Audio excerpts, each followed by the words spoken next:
میوانه که من نوا استودیو دا گلمنا برز برگشت آکری بردف که دسته گشت و گذاره ام نکوین خیر بی زور سپاس ما بحثا وان امارا کرکاک برگشت پلانا حکومت هرما کردستان چیه؟ نو که ما دید ادوان گوری اف اماره البردسته ما تنه 2021 دا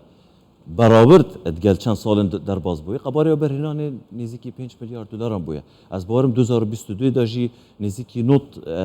مولات زدتری نوت مولاتن از بجم هات ندانه و برهنری بیانی پلان حکومت هرما کردستان چیه جبو زدتر راکشانه و برهنرین بیانی جبو هرما کردستان زور سپاس اکش آرمانجین کابینه نهایی یا حکومت هرما کردستان بیتدانه بکرت و برهنان بشوی که گشتی و دناف دا و برهنان بیانی کو زیده ترکرنا هجمار وان پروژین وان لهرما کردستانه لما لسر دوماهی کن سال 2021 لسر پیش نیازه برای سرک وزیران هرما کردستانه که مسرور بارزانی وحده که تایباتی اکی که تایبات دناف دسته و برهنان هاتیه دا مزراندن بناوه یکی و برهنان بو راکشانی و برهنرین بیانی بو هرما کردستانه اف یکیش سروک دسته و برهنان او سرپرشتی وی یکیت کد دنو کدا پنگاوید باشه تاویتین اگر بیجن ارکیت وان چنه کاریت وان چنه لدست بکه ناساندنا وی یکی دناف دسته و برهنان دا باشی پیدانا زانیاری و داتا بو و برهنرین بیانی و قناغ دوی یان بنگاو دوی بشا دوی وی یکی او کو هماهنگی دنا برا و برهنرین بیانی او ناف خوی چیت کد داکو بتر و برهنرین بیانی رو لهرما کردستان بکتو و پروژین و برهنان انجام دن کاغ محمد لهرما کردستان راستی دلیوین زور زور باشه تنیت و برهنانه بیجین اگر دشین بیجین نافچه که زهرینه نه زهرینه الماسه دشین گلک و برهنر و کمپانیت مزن و ولاتن که خودان و برهنان بهزن بین هرما کردستان پروژین و برهنان انجام بدن چونکه دلیوه زور باشه تین اش بلیوا دلیوا آسانکاریت باشه تین اگر ام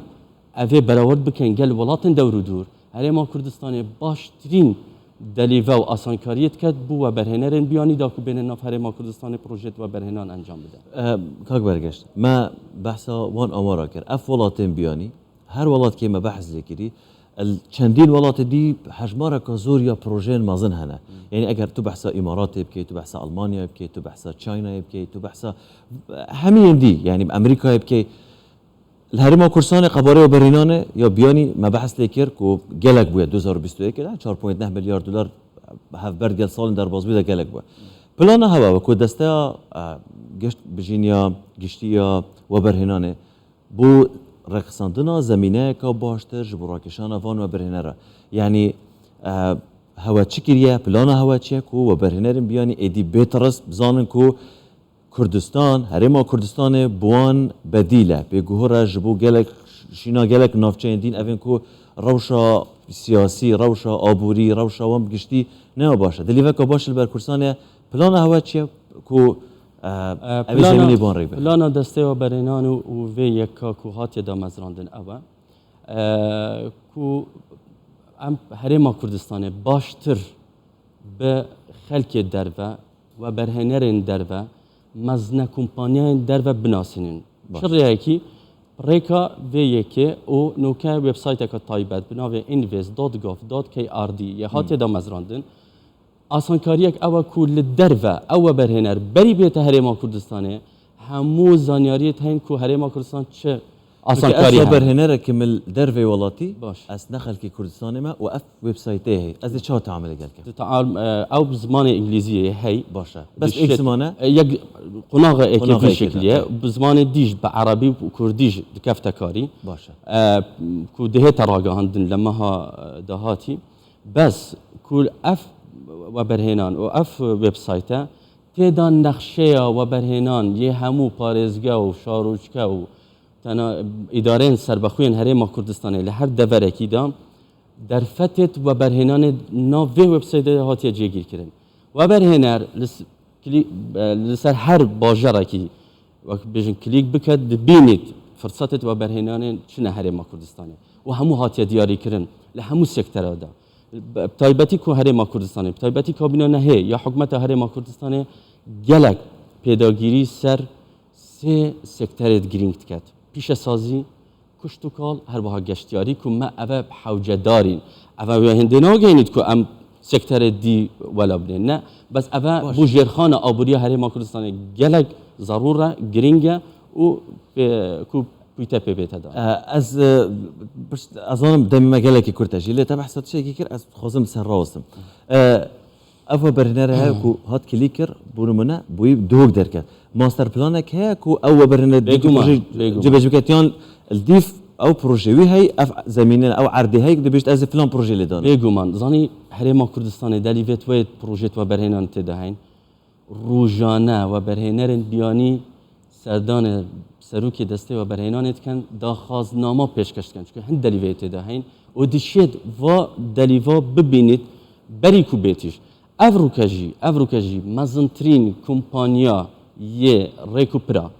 یه هیلن شمندفری هاتی افرو بین ودانیش بیا سروکی دسته و برهنان گلوان رونشتی که بحثی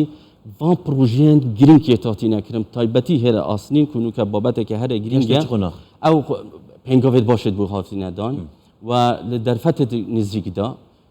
نزدیک دا و دهه تراگهان 2024 دهه تراگهان در فتت که نزدیک دا او هشتو ریکارن اویت توزانی که هرما کردستان و گل عراق دهه تا بجن دهه تا گریدان و نبیه تایبتی هرما کردستانه توزانی افریقا و اونینا وقت زور پیدوید که اف پروژه بیت انجام دان و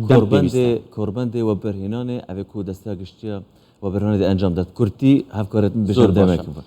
لما هابت جر چافداری و با آماده بونا برئیس مسرور بارزانی سرک وزیران هرما کردستانه اف کوربنده ده تا گریدان او خو قرار بو کل ماها سیدا اف کوربنده بیت انجام دان لی چونکی مدویا برفرهتر بکن اف کوربنده لماها گلانه داده هتا گریدان کو گلک کمپانیا و برهنر و کمپانیا مزنن ولاتن زلهز و او ولاتن کو خودان و برهنانه که بهزن لتیدا پشکدار بن و لنزیک و در فتن کاری دبینن در فتت و برهنانه دبینن و اگرن زوره گلک پروژه و گلک رکفتنت زور باش کو لبرجواندی هرما کردستان کمپانیا در وجدایه دهتا انجام دان و ببرهبونا بگومان برای سروکی دسته و برهنانه هرما کردستان بابتا گلک زیادتر هل گریتن امنا چارینج بردمی سپاسیات بکن سپاس برای زبرگش آخری بردف که دسته و برهنانه هرما کردستان سپاس کتر گل بابا هر بشید سپاس